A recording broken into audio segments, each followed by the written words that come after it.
നിങ്ങളുടെ ഇഷ്ട പരമ്പരകൾ എക്സ്ക്ലൂസീവായി സൺ നെക്സ്റ്റ് ആപ്പിലൂടെ തികച്ചും ഫ്രീ ആയി ഇപ്പോഴേ ആപ്പ് ഡൗൺലോഡ് ചെയ്യൂ. എന്തു പറ്റി ഞങ്ങളെ? കല്യാണത്തിന് എന്തെങ്കിലും തടസ്സമുണ്ടായോ? അയ്യോ, എന്താ ഉണ്ടായത് സുധാ? ചെറുക്കൻ നിന്റെ ബന്ധുവെന്നല്ലേ പറഞ്ഞത്, പിന്നത്തെ തടസ്സം? അവന്റെ അച്ഛൻ രാവിലെ ആയപ്പോ കിടക്കപ്പായിന്ന് എഴുന്നേറ്റില്ല. അയ്യോ, ഉറക്കത്തിൽ സ്ട്രോക്ക് വന്നതാ. ഇന്നലെ രാത്രിയിലും കല്യാണകാര്യത്തിനായിട്ട് ഓടിയിടുന്ന മനുഷ്യനാ. ഇപ്പോ മെഡിക്കൽ കോളേജിൽ കോമയിൽ കിടക്ക. ഏത് നിമിഷവും എന്തും സംഭവിക്കാം. ഏയ്, അരുതാത്ത ഒന്നും സംഭവിക്കില്ല എന്ന് വിചാരിക്കാം അങ്കിൾ. കല്യാണത്തിന് തടസ്സമൊന്നും വരില്ല. അതേ സുധാ, നിന്റെ കഷ്ടപ്പാട് ദൈവം കാണാതിരിക്കില്ല.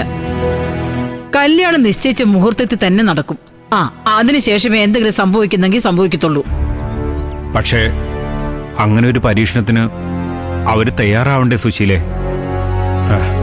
ഞാൻ ഹോസ്പിറ്റലിൽ ചെന്നപ്പോ അവനും അവന്റെ ബന്ധുക്കൾ എന്നോട് പറഞ്ഞത് കല്യാണം മാറ്റിവെക്കണമെന്നാ.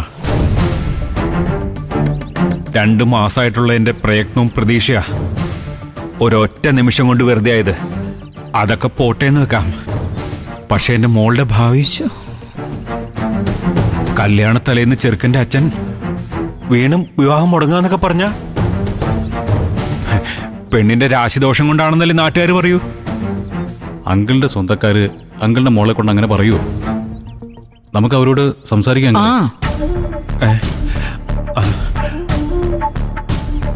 അങ്ങനെയാണെങ്കിൽ ഇപ്പൊ തന്നെ സംസാരിക്കണം ഇന്ദ്ര.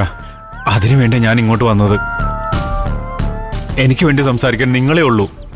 പിന്നെ വലിയ ചടങ്ങൊന്നും വേണ്ട, വേറെ ഒരു താലികെട്ട് നിശ്ചയിച്ച മുഹൂർത്തത്തിൽ തന്നെ അത് നടത്തണമെന്ന് എന്റെ ഭാഗത്തു നിന്ന് നിങ്ങൾ അവരോടൊന്ന് പറയണം.